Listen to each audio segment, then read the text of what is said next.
आज के शो में। म्यांमार में मुसलमानों का कत्लेआम, गठजोड़ के पीछे कौन? आवाज यहाँ से उठाई, इस प्लेटफॉर्म से जरूरत है।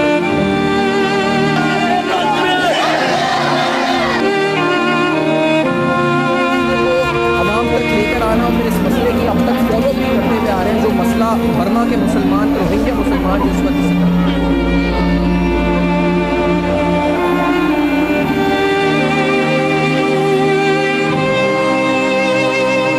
रोहिंग्या मुसलमानों का दर्द दाद रसी क्या? रोहिंग्या कत्लेआम, मुस्लिम ममालिक खामोश क्यों? अस्सलाम वालेकुम। पस पर्दा हकाइक सनसनीखेज इंकशाफात प्रोग्राम बेनकाब में हूँ आपके साथ सैफान खान। मसला म्यांमार का, स्टेट का जो मसला है म्यांमार की, जो कि इलीगल इमिग्रेंट समझती है रोहिंग्या मुसलमानों को, जिनकी एक तारीख है, जो तारीख आज से नहीं 600 साल पुरानी तक इस पर वाबस्ता ये तारीख है। और मसला सिर्फ और सिर्फ शायद अब तक जो म्यांमार की हुकूमत के सामने है, वो कहते हैं जी कि ये इलीगल इमिग्रेंट्स हैं।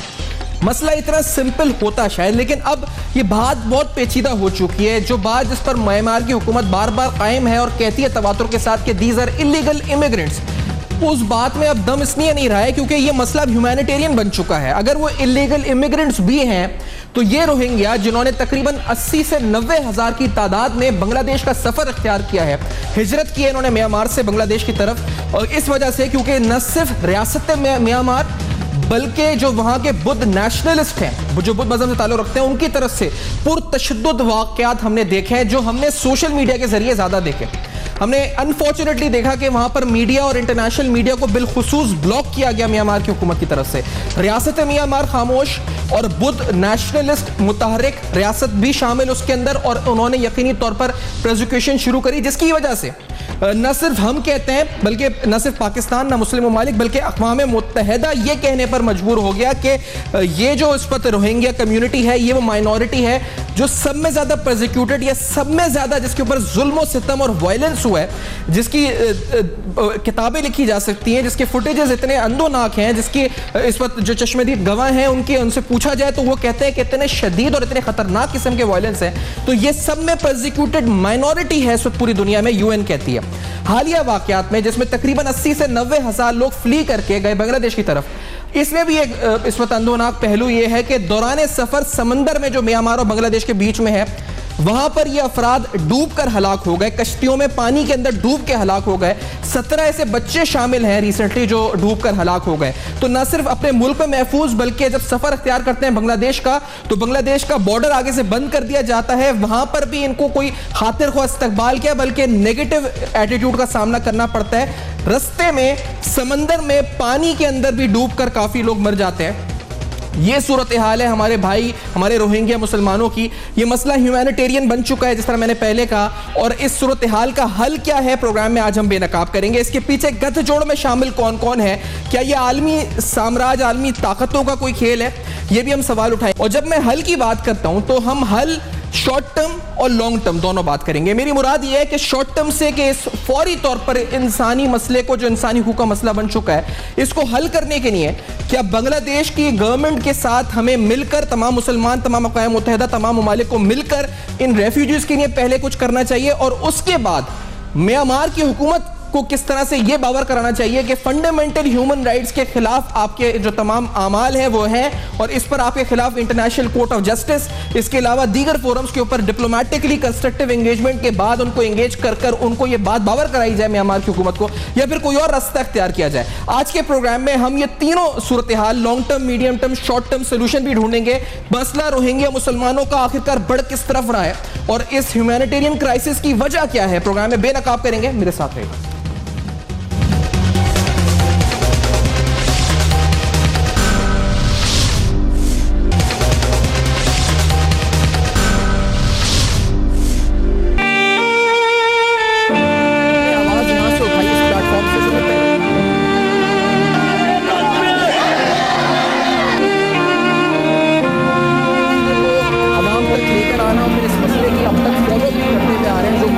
बर्मा के मुसलमान, रोहिंग्या मुसलमान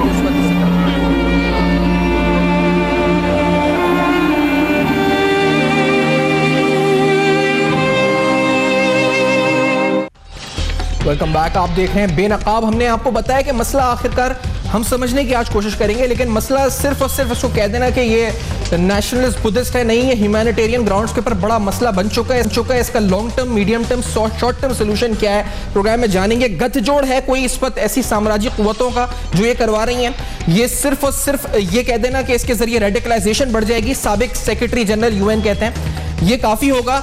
अमली तौर पर डिप्लोमेटिकली क्या इकदाम करने होंगे, ये भी हम सवाल जवाब जानेंगे। मेरे साथ जनरल रिटायर्ड नईम खालिद लोधी साहब मौजूद हैं इस्लामाबाद स्टूडियो से, सीनियर इस्लामाबाद DSNG पे हमारे साथ मौजूद हैं, सीनियर तर्जनिगार हैं, हमें ज्वाइन कर रहे हैं। सर बहुत शुक्रिया आपने प्रोग्राम में ज्वाइन किया। अहमद खान साहब साबिक सफीर हैं और आप बैनुल-अक़वामी उमूर पर गहरी नजर रखते हैं, अक़वाम मुत्तहिदा में भी रहे हैं, तो उस चार्टर को भी बड़ा बेहतर समझते हैं, आलमी क़वानीन को भी बड़ा बेहतर समझते हैं। और जनाब सारिम बरनी साहब जो कि इंसानी हुकूक के रहनुमा मारूफ हमारे साथ मौजूद है कराची स्टूडियोज़ में।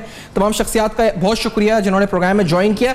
बरनी साहब आपसे पहले पूछूंगा, क्या ये मसला अब जिस मैग्नीट्यूड पे सामने आ रहा है तो फौरी तौर पर शॉर्ट टर्म सोल्यूशन क्या होना चाहिए? बांग्लादेश ये लोग जा रहे हैं, वहां पर उनको एक्सेस नहीं मिल रही तो लोग समंदर में मर रहे हैं, बहुत से 80-90 हज़ार की तादाद में कुछ दिनों में बांग्लादेश की तरफ लोग गए।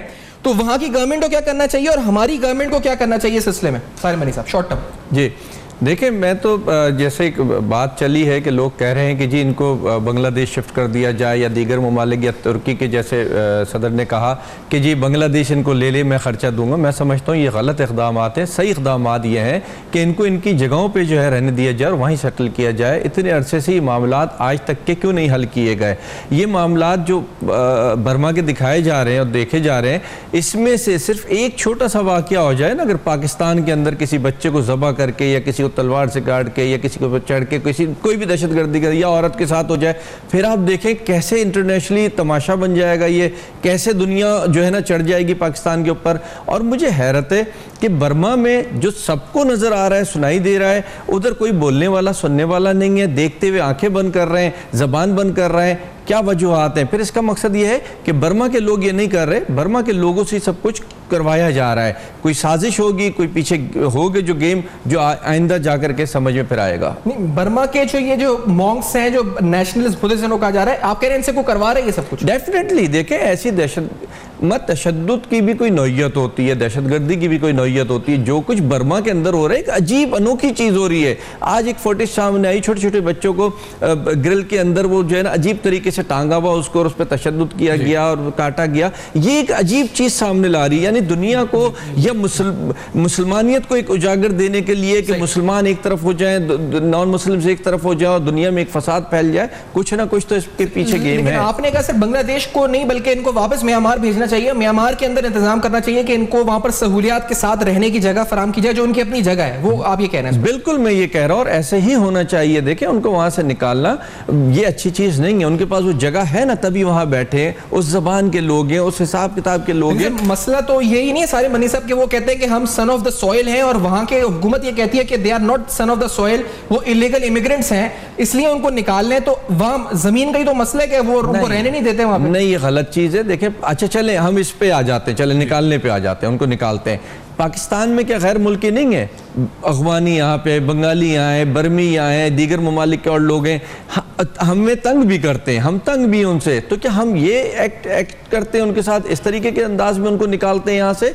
ये तो बिल्कुल जानवरों को ऐसे नहीं निकाला जाता, ये तो इंसान है। चलें आप अगर इस पे राजी हैं हटाने पे, आप हटाएं, लेकिन कोई तरीकेकार तो होना। इस तरीके से हटाएंगे आपके नस्ल ही खत्म कर देंगे, उनके पूरे बच्चों को, मर्दों को, औरतों को खत्म करके रख देंगे। ये तो हटाने का तरीका नहीं है। जनरल साहब आपसे पूछना चाहूंगा, सारे मनी साहब ने कहा वहीं पे रखा जाए। सर सवाल इस वक्त जो जेरे गर्दिश है वो ये है कि जनरल राहिल शरीफ साहब जो इस्लामी इत्तेहाद फौज जिसके सरबराह वो हैं, क्या वो इनको सिक्योरिटी और प्रोटेक्शन फराम कर सकती है? वो जो 40 ममालिक का एक जो ग्रुप है और वो इनको म्यांमार के अंदर सेफ सिक्योरिटी पुलिस, वो सेफ सिक्योरिटी जगह भी और उसके साथ माशी तौर पर भी मुस्तहकम करने के लिए कुछ फराम करे फंड्स वगैरह। इज इट पॉसिबल कि जनरल राहिल शरीफ साहब इस मामले को टेकअप कर सकते हैं उधर रहते हुए? लोधी साहब देखिए, मेरा ख्याल है कि जनरल राहिल साहब अभी इस पोजीशन में नहीं है कि वो कोई पॉलिसी डिसीजन ले सकें। वो तो एग्जीक्यूशन ही कर सकते हैं ना, अगर कोई पॉलिसी डिसीजन। अभी तक तो यही फैसला नहीं हुआ कि वो जो फ़ौज है 40 मुल्कों की, उसकी डिसीजन मेकिंग मैकेनिज्म क्या है। तो वो तो अभी मेरा ख्याल हालत में नहीं है कि वो कोई काम कर सकें। देखें, बात यह है कि बरनी साहब ने एक चीज़ की तरफ इशारा किया कि ये सिर्फ मुसलमानों के साथ ही क्यों होता है कि फ़लस्तीन में जुल्म हो रहा है, दुनिया ने आंखें बंद की हुई हैं, कश्मीर में जो मज़ालिम ढाए जा रहे हैं, दुनिया ने आंखें बंद की हुई हैं। इवन इंडिया के अंदर जो मुसलमानों के साथ हो रहा है, आंखें बंद हैं, और अभी ये हो रहा है। तो बुनियादी तौर पे वो जो बयानिया दुनिया में चलाया गया है ना, चाहे यहूदी लॉबी ने चलाया, जिसने भी जो 9/11 के बाद मुसलमान, इस्लाम और टेररिज्म को एक नथी किया गया है जी। तो उससे, उसकी वजह से बहुत सारे लोगों को मौका मिल गया है कि वो मुसलमानों के साथ मनचाही कर सकते हैं। और इसमें बहुत बड़ी कमज़ोरी है मुसलमानों की कि एक तो हमने जवाबी बयानिया तैयार नहीं किया, और दूसरा ये कि जो जुल्म हो रहे हैं उस पर भी हमने यकजहती का कोई वो नहीं दिखाई हमने। अब आप देखें कि उसी वो जो आप गल्फ के मुल्कों की बात कर रहे हैं, कतर और सऊदी अरेबिया आपस में लड़ रहे हैं, सऊदी अरेबिया और ईरान आपस में लड़ रहे हैं, सीरिया की बाकियों के साथ लड़ाई है, शिया की सुन्नियों के साथ लड़ाई है।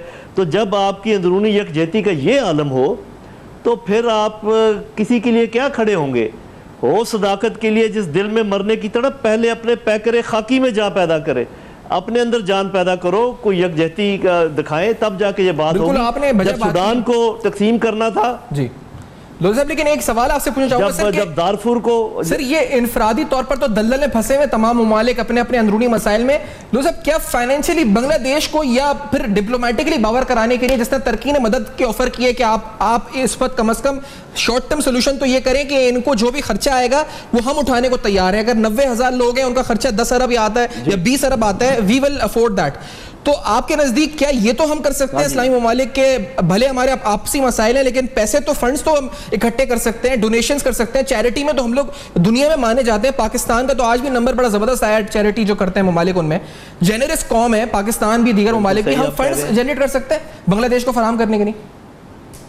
आप सही कह रहे हैं, जैसे बर्नी साहब कह रहे थे कि असल तो मसले का हल है कि इनको उधर ही होना चाहिए, लेकिन वो लॉन्ग टर्म हल है। ये शॉर्ट टर्म हल जो आप कह रहे हैं इसका इम्कान है, और ये बहुत सारे मुल्कों की शिकायत है मुसलमान मुल्कों के खिलाफ कि देखिए जब सीरिया से रिफ्यूजीज निकलते हैं, जब इराक से रिफ्यूजीज निकलते हैं तो वो जो यूरोपीय ममालिक हैं उनको पनाह देते हैं और उनका ख्याल रखते हैं। हम इतने मुल्क हैं, हम क्यों नहीं 10-15 मुल्क इकट्ठे होकर कह सकते हैं कि 10-10, 15-15 हज़ार टेम्परेरीली हमारे पास आ जाए, हम उनको लुक आफ्टर करते हैं, उनको तंबू दें, उनको खाने पीने की चीज़ें दें, उनको सहूलियात दें, उनको अद्वियात दें, तो कम से कम ह्यूमैनिटेरियन सपोर्ट तो हो सकती है। उसके अलावा इकट्ठे होकर भाई हम यूएनओ में जाएँ, सिक्योरिटी काउंसिल को इन्वोक करें, वहाँ पर जो ह्यूमन राइट्स की ऑर्गेनाइजेशन है उनको इन्वोक करें।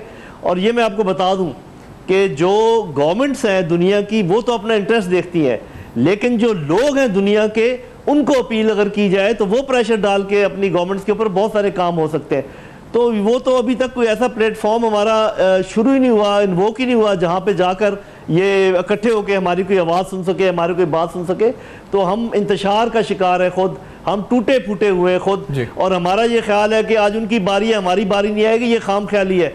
ये बारी बारी एक एक को पकड़ पकड़ के मारेंगे। अगर आप आज इकट्ठे ना हुए तो आप समझ लें कि सबकी बारी आने वाली है, और हम ये समझ रहे हैं कि शायद मैं बच जाऊंगा और वो बच जाएगा, ऐसा होने वाला नहीं है। सही है। जमीर अहमद खान साहब, आपकी नज़र में, क्योंकि आप अक़वाम मुत्तहिदा में भी रहे हैं इस पर, आपने वहाँ भी काम किया, सर ये जो सिफारतकारी के उसूल हैं उनके जरिए म्यांमार को समझाया जा सकता है कि ये बेसिक फंडामेंटल ह्यूमन राइट्स का मसला है। आप अगर इंक्लूसिव भी इस बात पर है कि वो वहाँ के सन ऑफ द सॉइल हैं या इलीगल इमिग्रेंट्स हैं, लेकिन अगर वो इमिग्रेंट्स भी हैं इलीगल, तब भी उनकी बेसिक फंडामेंटल राइट्स तो है ना, जो सारे मनी साहब ने कहा, वो तो उससे तो आप उसको बरी नहीं कर सकते। तो वो बावर किस तरह का डिप्लोमेटिकली कराया जा सकता है म्यांमार की हुकूमत को? इसका हल हर लिहाज से है ही डिप्लोमेटिक इसका हल।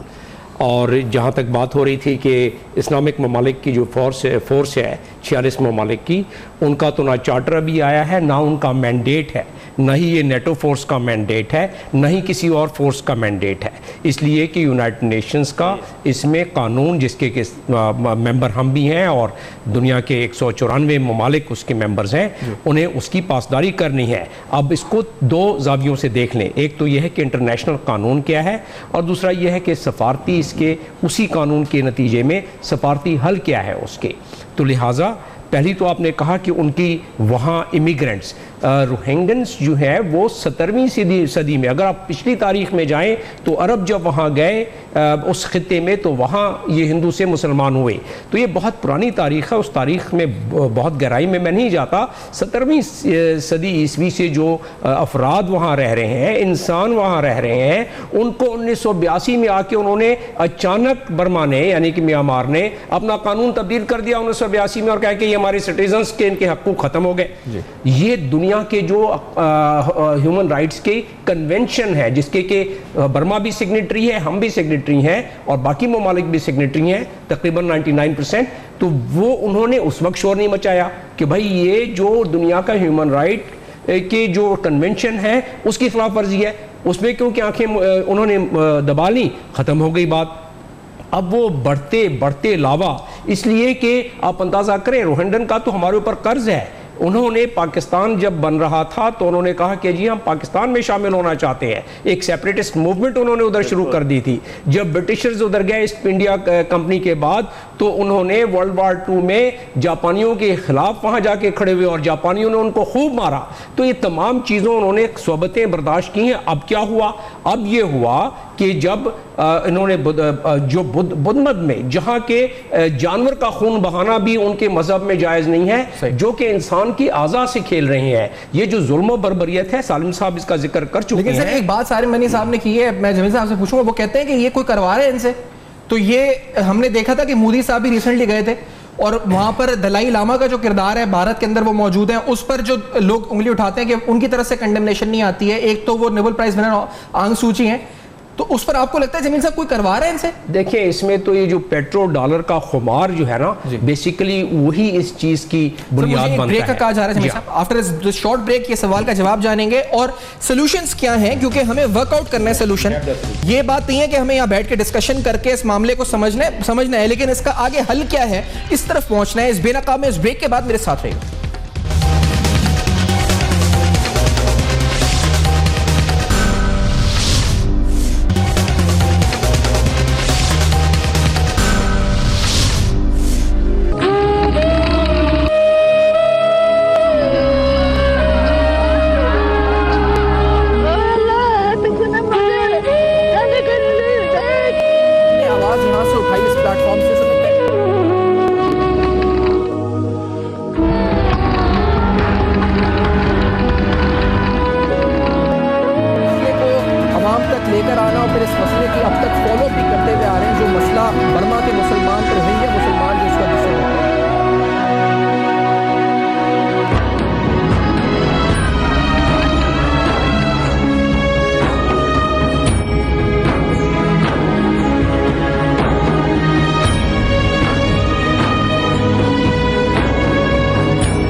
Welcome back. आप देख रहे हैं बेनकाब, अहम तरीन मसला है जिसका ताल्लुक इंसानियत से है और इसका हल क्या है हम प्रोग्राम में बात करेंगे।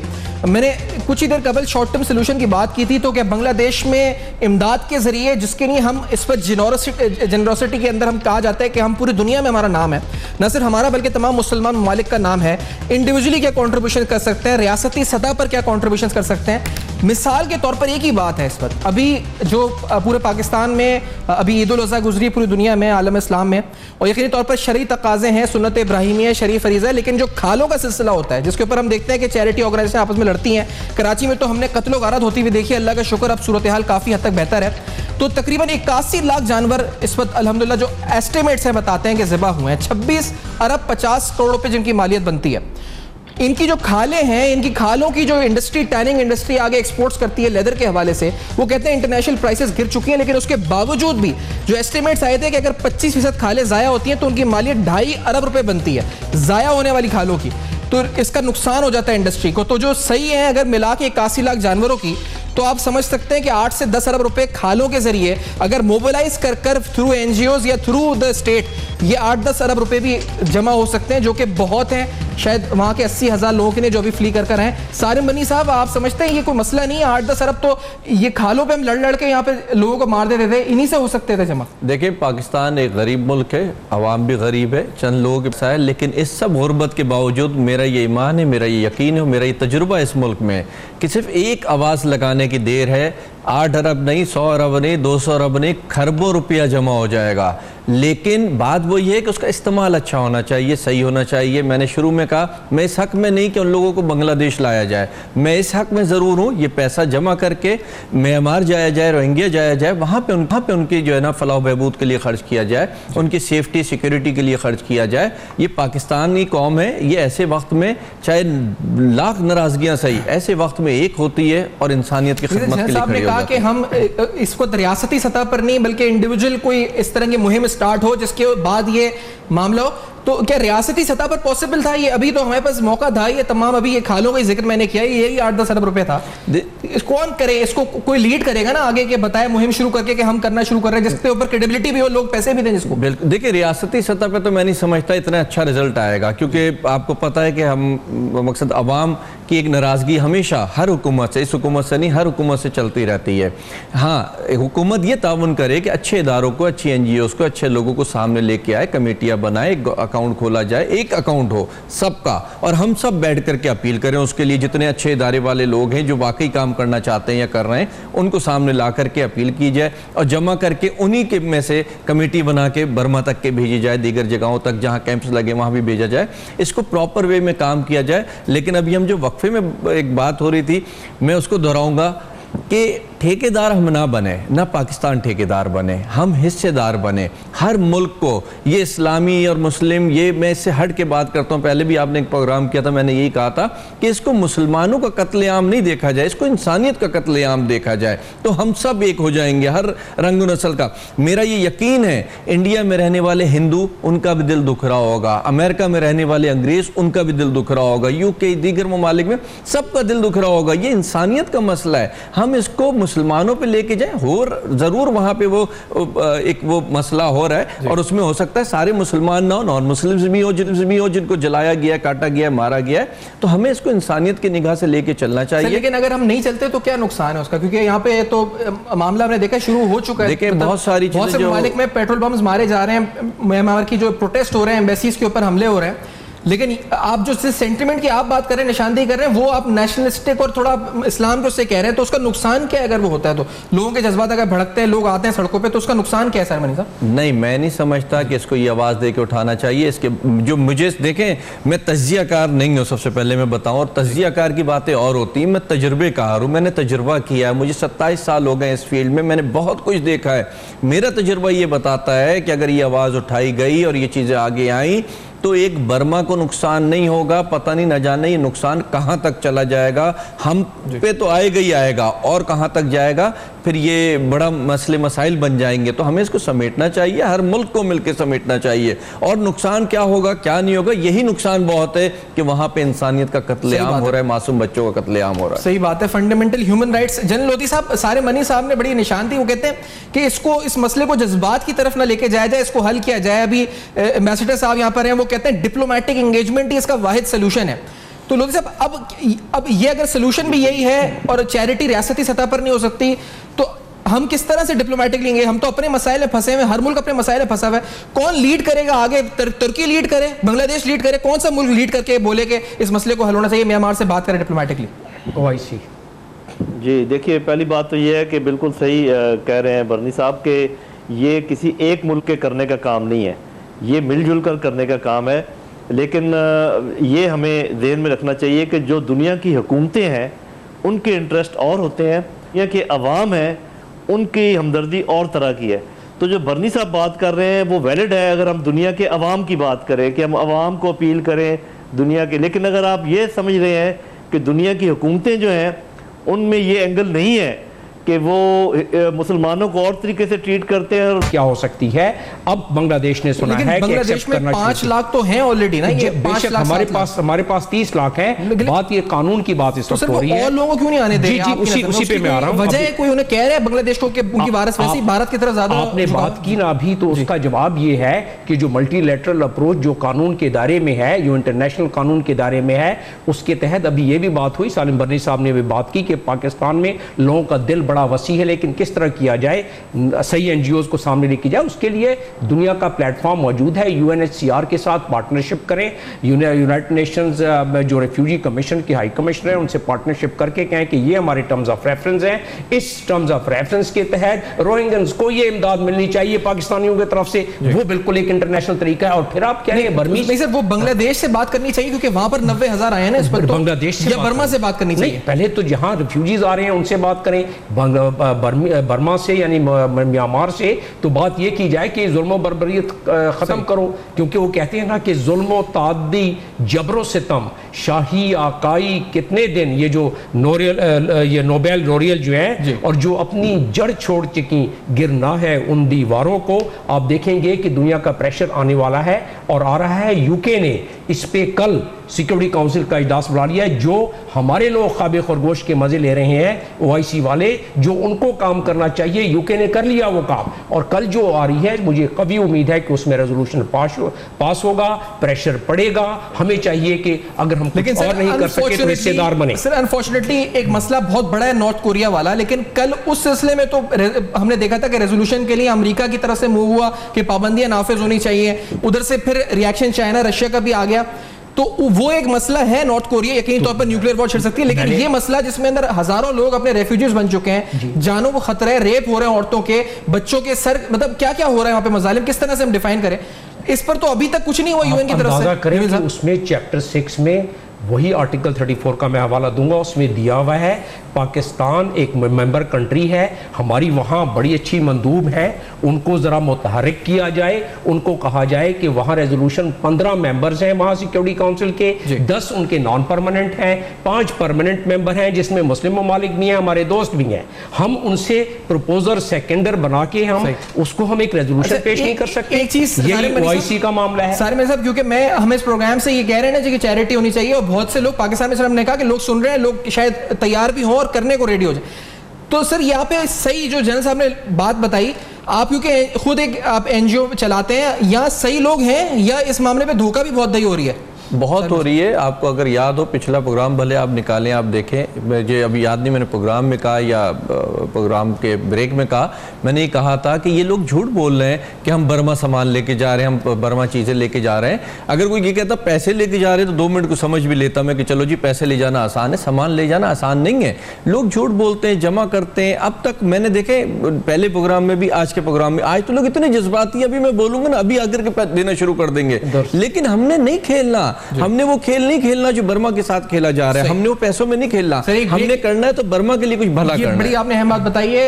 एक ब्रेक की तरफ बढ़ने की सारे बनी साहब जब कहते हैं पहले प्रोग्राम में 2015 से हम इस पर प्रोग्राम कर रहे हैं, और शायद वाहिद प्रोग्राम क्योंकि हमने फॉलोअप में प्रोग्राम रखा है। जब मसला उठा था और जब मसला सोशल मीडिया पर भी खत्म हो चुका था, उस वक्त भी फॉलोअप में रखा जब इनको मजीद मुश्किलात का सामना इन रेफ्यूजीज को हुआ था, और जारी रखेंगे। तो इसका मकसद सिर्फ बताने का ये है कि जब तक कोशिश ये होगी कि फॉलोअप में रखे इस मसले को, इस ब्रेक के बाद जारी रखेंगे और कुछ और सवाल उठाएंगे हमारे साथ।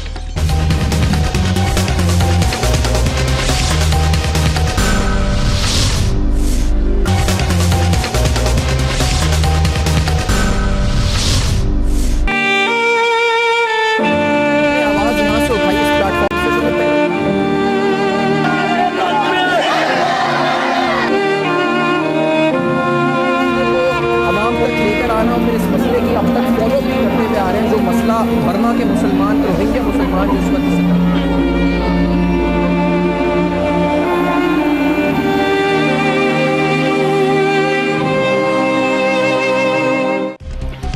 Welcome back. आप देख रहे हैं बेनकाब। मसला बिल्कुल इंसानियत का है, यकीनी तौर पर ये बात बावर हमने इस प्रोग्राम के जरिए हम इस नतीजे पहुंचे हैं कि इसको इसी तरह से डील करना चाहिए, इस मामले को सॉल्व करने के लिए, सोल्यूशन के लिए इसी तरफ बढ़ना चाहिए। हमने चैरिटी की बात की, इमदाद की बात की है। बनी साहब, आपसे मैंने पूछा था ब्रेक से पहले और काटा था मैंने ब्रेक जाते वक्त, सर ये जो चैरिटी के नाम पर, क्योंकि यहाँ पर बहुत से लोग देखकर उनके जज्बात भड़कते हैं, वो कहते हैं कि उन्हें मदद करनी चाहिए, पर हैं ऐसे लोग जो कर सकते हैं और हर कोई कर सकता है। सर क्या उसके चैनल सही हैं मदद करने के? यहाँ पर हम पहुंच सकते हैं उन रोहिंग्या मुसलमानों तक, या जो कह रहे हैं कि हम वो पहुंच रहे हैं वो सही कह रहे हैं, गलत कह रहे हैं? सारी मनी साहब, जवाब मुकम्मल नहीं हुआ था उसका। सर बहुत चीटिंग है, बहुत फ्रॉड्स हैं।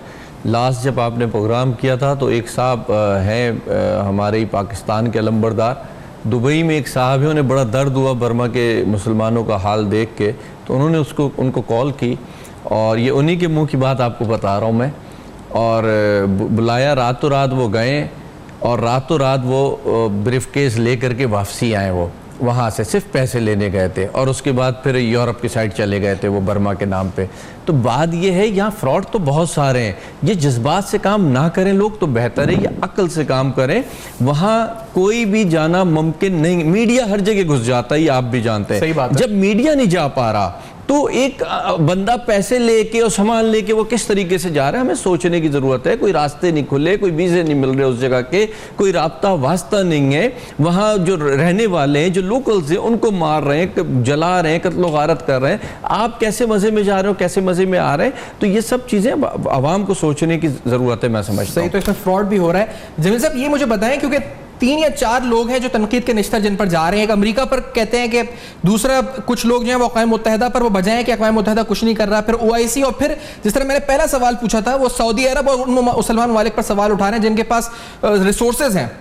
तो वो जो मुसलमान ममालिक पे एतराज उठा रहे हैं, बिलखुसूस उस इत्तेहाद पर, फौजी इत्तेहाद पर, जिसने आपने कहा चार्टर भी नहीं बना उसका, वो बजाय अपनी तनकीद में कि आखिरकार वो क्यों नहीं इस पर आवाज उठ रही है, फिर क्या वजह है कि इस पर बात नहीं कर रहे? देखिए, अगर इस पर आवाज़ उठती होती तो यूके से पहले OIC को आवाज़ उठाना चाहिए था।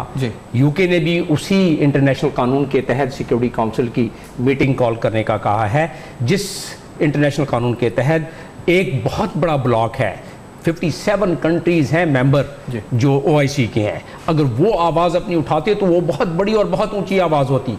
और अगर OIC सिक्योरिटी काउंसिल से रेजोल्यूशन पास करा दे कि हम अपना इस्लामिक अलायंस फोर्स वहाँ भेजेंगे, आप भी अपना हिस्सा डालने अक़वाम मुत्तहिदा, तो उसमें रेजोल्यूशन भी पास हो सकता है। ये और बात है कि शायद उसमें कुछ प्रेजुडिस आ जाए, लेकिन ऑफर तो कर सकते हैं ना कि हमने सिर्फ ये अपने खित्ते के लिए नहीं बनाया है, जहाँ जहाँ ये मसाइल होंगे हम इसको भेज सकते हैं, मदद कर सकते हैं। लेकिन इससे हटकर भी अगर बात की जाए तो अभी बात हो रही थी वहाँ जाने की। वहाँ तो यूनाइटेड नेशंस के सेक्रेटरी जनरल ने बर्मा में, यानी कि म्यांमार में, उन्होंने कहा है कि हमारे आदमियों को आपने वीज़ा क्यों नहीं दे रहे हैं? आप इसलिए नहीं दे रहे हैं, हर एक के लिए वहाँ रास्ते इसलिए बंद किए हुए हैं। जो ह्यूमन राइट्स के लोग हैं उन्होंने सैटेलाइट के जरिए तस्वीरें लेके बताया है कि कितने 100 गांव को उन्होंने आग लगाया है, जबकि ये नोबेल लॉरिएट वहाँ की आंग सान सूची कह रही है कि दोनों साइड से वायलेंस हो रही है। तो दुनिया ने सैटेलाइट के जरिए तस्वीर देख के बताई है कि दोनों साइड से वायलेंस नहीं हो रही है। तो मेरा कहने का मकसद ये है कि इस वक्त में,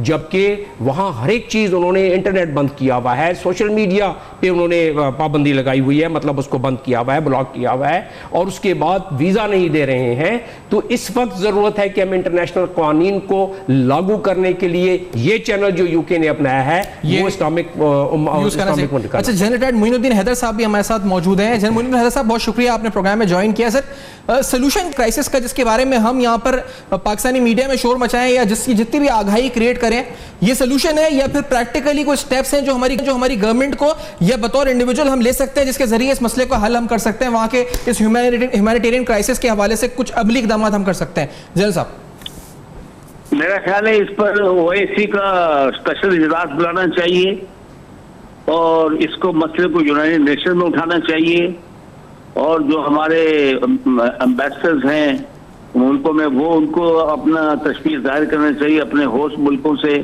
हमें इनके एम्बेसडर को बुलाकर बताना चाहिए यहाँ पर बर्मा के, और हमारे एम्बेसडर बर्मा में उनको तशवीश जाहिर करनी चाहिए। तो एक कलेक्टिव एक्शन जरूरी है इस वक्त लेना और प्रेशर लाना उनकी हुकूमत के ऊपर, ताकि वो ये बहुत जबरदस्त जो अक़लियतों के ऊपर जुल्म ढा रहे हैं वो उसका कोई तदारक हो सके।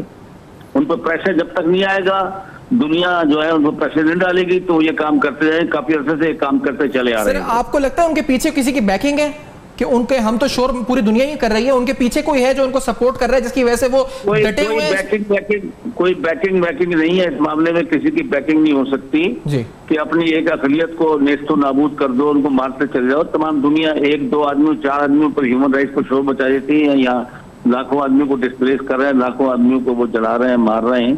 तो कोई उनके पीछे नहीं है और उनके ऊपर किसी ने प्रेशर सही मायने में डाला नहीं है अभी तक।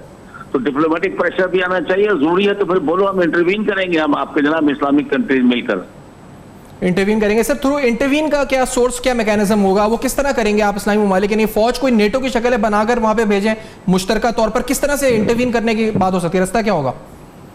देखिए रास्ता तो यही है कि कुछ ममालिक के नेवीज इकट्ठी होकर बर्मा के वहां पर घेराव करें उनको बोलो ये बंद करो, इस प्रेशर पर मिलिट्री एक फिजिकल आएगा तो फिर मेरे ख्याल में वो सोचने पर मजबूर होंगे, कुछ एक्शन लेने पर मजबूर होंगे। फिर सही, यानी आप कहते हैं डिप्लोमेटिक प्रेशर, उसके बाद मिलिट्री सोल्यूशन भी इसका हो सकता है। तो रेस करते रहना चाहिए जब तक कि ये इससे बाज ना आ जाए वो।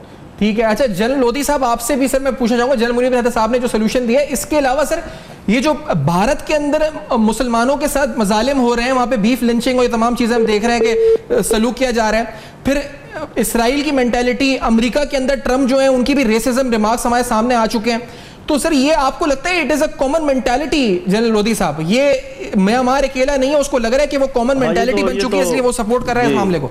लोधी साहब ये तो मैंने आपको शुरू में ही बताया था ना कि वो जो बयानिया दुनिया में चल रहा है ना कि जहाँ पर मुसलमान, इस्लाम और टेररिज्म को नथी किया गया है जी, और हम उसका खातिर खा जवाबी बयानिया नहीं बना सके, ये बुनियादी बात है।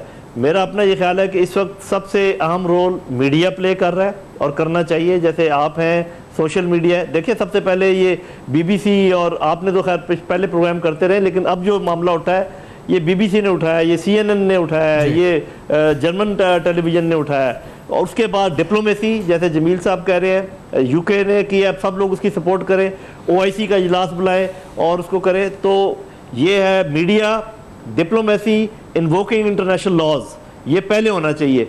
जहाँ तक ये मिलिट्री ऑप्शन है ये तो बहुत बाद की बात है, जब कोई हालात ऐसे पैदा होंगे और वो भी अंडर UN मैंडेट करना पड़ेगा किसी तरीके से, वो खुद शायद मुसलमान ममालिक या कोई ममालिक ना कर सकें। तो ये अब इस वक्त तो ज़रूरत ये है कि जितने बड़े बड़े मुसलमान ममालिक हैं उनको मिलकर OIC का इजलास बुलाना चाहिए, या कम से कम एक छोटा सऊदी अरेबिया, इंडोनेशिया, तुर्की, पाकिस्तान और जो ममालिक इसमें साथ मिलना चाहते हैं मिलकर एक आवाज़ तो उठाएं, कम से कम ये तो कहें कि बर्नी साहब को उधर जाने तो दें, वो हालात तो पैदा कर दें कि ईदी फाउंडेशन, बर्नी की फाउंडेशन वहां पर जाके उनकी मदद तो कर सके। अब तक तो हमने वो पहला स्टेप भी नहीं किया ना, बाकी बातें तो बाद की है कि इनको सेटल कैसे करेंगे, इनके मसाइल कैसे हल करेंगे, वो तो बहुत दूर की बातें हैं। इमीडिएटली आप उनको जिंदगी तो बख्शें, जो बच्चे फौत हो रहे हैं, जो औरतों का जुल्म हो रहा है उसको कम से कम रोकने के लिए पहला स्टेप तो ले, अभी तो वो भी नहीं लिया गया। पहला स्टेप ये होना चाहिए। बर्नी साहब आपकी तरफ इशारा भी किया, लेकिन सर ये सवाल बड़ा अहम है क्योंकि कराची में इजहार हुसैन साहब पर अटेम्प्ट हुआ था मर्डर का, कराची यूनिवर्सिटी के एक स्टूडेंट शामिल थे, इससे पहले साद अजीज IBA के हमें सामने हैं, और इसी तरह NAD और मुख्तलिफ यूनिवर्सिटीज़ के ग्रेजुएट्स दहशतगर्द जिनको एजुकेटेड टेररिस्ट कहा जा रहा है कि वो सामने आ रहा है फिनोमेना। सर ये जो अभी बात जनरल साहब ने भी की, आपने भी की और इशारा किया, क्योंकि ये नैरेटिव है और ये सच्चाई है कि मुसलमानों के साथ तो हो रहा है ये फ़लस्तीन, कश्मीर और अब ये आप देख लें म्यांमार। आप ये इस पूरे नैरेटिव को, इस आइडियोलॉजी को किस तरह रोकेंगे? ये तो अब लोगों में ये एक असलियत के तौर पर, एक ग्राउंड रियलिटी के तौर पर सामने आ रही है सारी मनी साहब, स्टूडेंट्स यूनिवर्सिटीज में आ रही है, वो किस तरह से अब इसका काउंटर नैरेटिव क्या होगा ये बात समझाने के लिए? मैं सबसे पहले तो जवाब आपको दूं ताकि वो वक्त ना खत्म हो जाए। जो जनरल साहब ने कहा बिल्कुल यही मेरी सोच है, ना फौज जाए ना कोई जाए, कोई नहीं जाए, सिर्फ 4-5 ममालिक मिल के दुनिया से गैर सियासी, गैर मजहबी NGOs जो हैं, जो इंसानियत को सिर्फ टारगेट करती है, जो इंसानियत के लिए लड़ना जानती हैं, उनको भेजा जाए। हर मुल्क से 2-2, 4-4 लोगों को लेकर के रोहिंग्या भेजा जाए, वो जा करके देखें। हम कह रहे हैं कि जो मुस्लिम्स हैं वही फसाद कर रहे हैं, चले हम नहीं मानते कि वो बुद्धिस्ट इन पे कोई फसाद कर रहे हैं, तो हम तो है ना, हम सारे बीच में जाके खड़े हो जाएंगे, दोनों तरफ हाथ करके, दोनों को रोक सकते हैं, हम वो फसाद खत्म कर सकते हैं। हम सर मेंटालिटी पे यूथ के हवाले से, जो यूथ के हवाले से मैं समझता हूं, अगर पाकिस्तान की बात की जाए, पाकिस्तान हमारे यहाँ एक नारा लगता है तालीम तालीम तालीम तालीम, मैं कहता हूं तालीम से ज्यादा खतरनाक हथियार कोई भी नहीं है। अगर ये बिन तरबियत के दी जा रही है तो ये खतरनाक हथियार है और फिर इससे नुकसान पैदा होगा। ये वो लोग हैं जिनको बिन तरबियत के